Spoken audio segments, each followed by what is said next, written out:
Bro, ajari gua hikmah. Demikian sebuah kalimat terucap dari sahabat saya yang memiliki gedung di depan City Walk Sudirman. Gedung 30 lantai tersebut, kantornya berada di lantai 29 dan lantai 30. Saya terkejut kenapa tiba-tiba saya baru datang ke kantornya dia berkata demikian. Tapi dia sahabat lama saya. Dia juga mitra bisnis saya. Saya tahu sekali tabiatnya. Dia berhati lembut, sensitif sekali. Dan kalau dia berkata begini, saya jarang komentar. Dalam hati saya berkata, apa dia mau nonton video naratif serial Sadar Kaya Advance ya? Lalu otak iseng saya keluar dan berkata, si Ahmad, supir lu bawa motor? Ada katanya. Kita naik motor keliling Jakarta, saya bonceng bagaimana? Dia kaget, karena mungkin sudah 10 tahun dia tidak naik motor. Dia steril dari hal-hal seperti begini. Ayahnya adalah salah satu dari 4 macan konglomerat zaman Soeharto. Dia sekarang pemegang tahta generasi kedua kerajaan bisnis keluarga tersebut. Naik motor? Ya enggak lah. Kemudian dia berkata, oke, why not? Katanya. Kemudian motor supirnya disiapkan di lobi. Siang itu kira-kira jam 3-an. Saya nyetir, dia naik di belakang saya, dan saya langsung tancap gas menuju Mall Ambassador, daerah Kuningan. Lalu saya teruskan sampai bypass daerah Pasar Gembrong. Rencana saya balik arah di sana. Dan ternyata hujan besar sekali di daerah bypass tersebut. Untung kami sempat berteduh di bawah tol di bypass tersebut. Ada puluhan motor melakukan hal yang sama. Hujan membesar, air bergerak naik ke arah trotoar, dan sahabat saya mulai gerutu.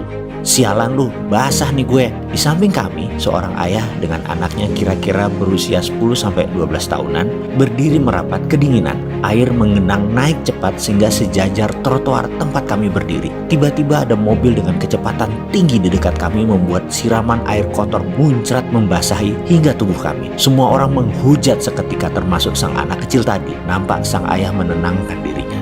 Saya yang berdiri di sampingnya tak kuasa tidak mendengarkan percakapan ayah anak ini. Sudahlah nak, jangan marah. Tapi dia kurang ajar ngotorin semua orang ayah. Kalau kita marah, kata ayahnya, itu energi negatif yang keluar dari diri kita.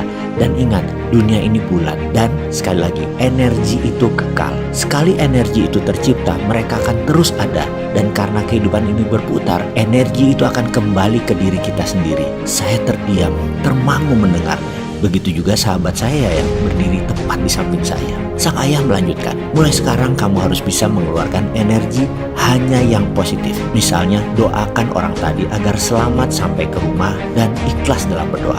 Doakan semua orang yang berteduh ini selamat sampai di rumah dan tidak terkena penyakit. Doakan pengemis di pinggir jalan. Doakan apa saja yang kamu lihat. Anak sekolah yang baru pulang, tukang sapu jalanan, semua yang kamu lihat, doakan. Percayalah, hidupmu akan lurus, mudah, dan selamat dunia akhirat. Papa selalu mencari uang halal untuk keluarga. Siang malam, semua papa doakan. Mamahmu menanak nasi, dia berdoa. Ucapkan doa baik buat petani yang menanam, pedagang yang berjualan, pengendara yang membawa beras ini, petani yang menggiling padi menjadi beras, ikan yang dimasak pun mama selalu mendoakan. Sehingga apa yang kita makan sudah disyukuri, sudah diikhlaskan, sudah diseimbangkan. Tak lama kemudian, sebuah Alphard warna hitam tepat berhenti di depan mereka dan pintu terbuka. Mama, kata sang anak sambil naik ke mobil tersebut, dan supir mobil tersebut bertukar dengan sang ayah. Rupanya ini training day sang ayah ke anak untuk melihat sisi lain dari kehidupan. Itu gumam saya dalam hati.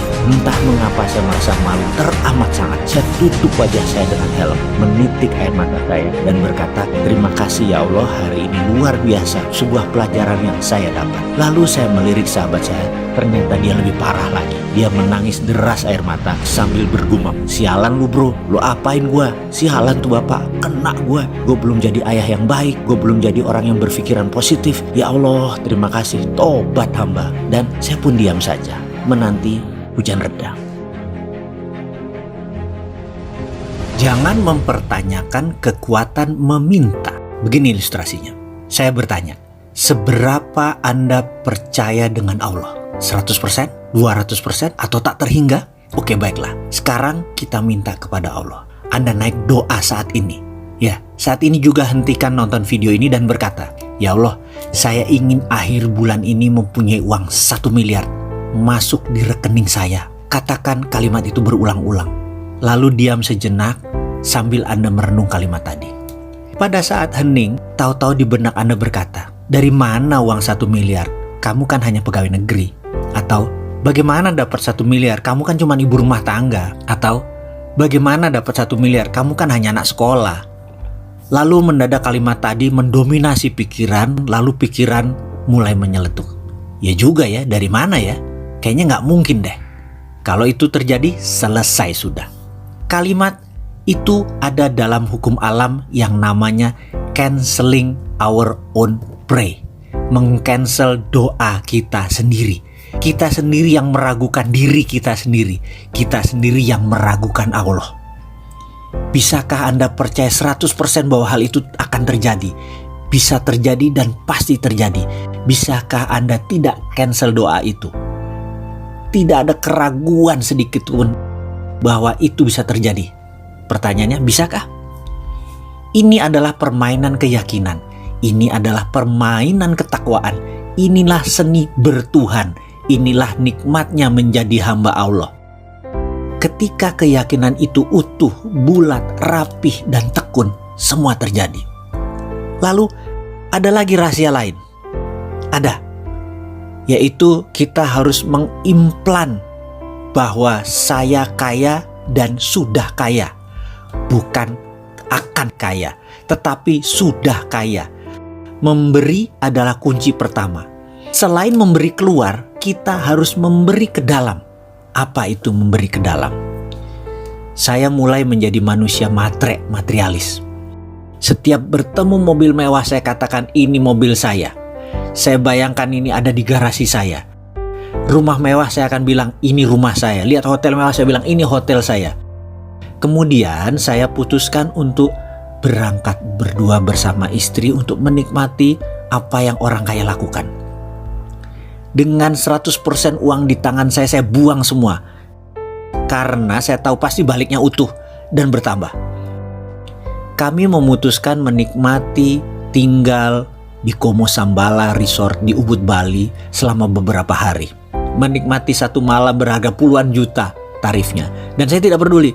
Berangkat dengan first class, layanan hotel bintang 6 atau 5 star with diamond. Makan pagi hari bersama penyanyi terkenal Barbara Streisand, esok malam dinner dengan Sting, penyanyi The Police yang sudah berminggu-minggu nginap di Como Sambala. Kumpul dengan orang terkenal dan orang kaya tersebut ternyata cukup menyenangkan. 5 malam keluar kira-kira 100 juta rupiah, saya tidak pikirkan. Dan saya tidak pernah tanya mau apa yang akan terjadi pulangnya nanti. Saya tidak punya uang sepeser pun di kantong, saya gak peduli. Saya percaya 100% semesta tidak menyukai kekosongan. Pasti kantong saya diisi lagi. PD saya pol. Saya percaya pada sistem Allah tersebut 100%. Pulangnya, setiap hari di depan kaca saya berkata pada diri saya sendiri berulang-ulang sambil menunjuk bayangan cermin saya tersebut. Kamu makhluk Allah terbaik. Ribuan kali saya ucapkan sambil tersenyum dan terus pumping semangat, menyemangati diri sendiri. Tak lupa setelah melakukan sholat fardu, di ujungnya saya selalu ngayal dengan meresapi nikmatnya tinggal di hotel bintang 5 resort, naik kapal first class, dan seluruh kemewahan duniawi. Dan saya tidak cancel apapun. Nikmati saja karena semua sudah terjadi dan saya yang punya itu semua. Receh di kantong dan setiap saat tangan di atas. Itu yang saya lakukan setiap hari. Dan apa yang terjadi? Ketika Kamisan di bulan berikutnya, pertemuan bulanan tersebut, yang biasanya ada 5-7 orang, ternyata waktu itu 20 orang atau 30 orang hadir semua. Semua yang hadir adalah kenalan saya yang sudah lebih dari 15 tahun. Desimal rekeningnya ada yang 11, ada yang 12. Saya hari itu enteng sekali. Saya hari itu kocaknya setengah mampus. Padahal saya bukan clown. Saya bukan komedian. Melucu itu bukan darah saya. Tapi yang jelas hari itu mereka tertawa terpingkal-pingkal selama beberapa jam. Lucu sekali dan saling timpal jok-jok lucu. Saya pun sampai rumah mungkin sekitar jam 11-an. Padahal pertemuan itu sehabis maghrib. Di pertemuan-pertemuan sebelumnya jam 8 saya udah di rumah. Entah angin apa, keesokan harinya satu sahabat saya berkata, mau gak kamu beli saham PTN di Nusa Tenggara Timur? Mau ikut gak? Saya jawab, enggak belum ada kelonggaran likuiditas, saya bilang gitu. Gampang, gak usah store dulu, komit aja. Nanti kalau naik dikit sahamnya kita lepas baru buat nyicil.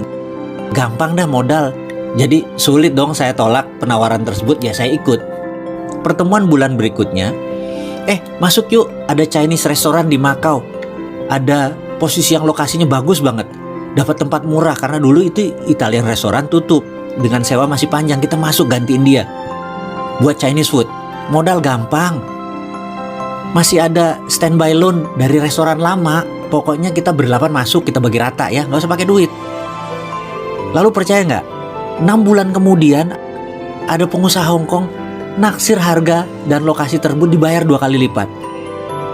Jadi kita belum turun duit, baru punya 6 bulan sudah langsung berbagi. Kesimpulan, nggak pakai duit apa-apa, sudah langsung bagi modal. Dan nilainya pun sangat luar biasa. Jadi, apa moral story kisah tersebut? Kita lanjut.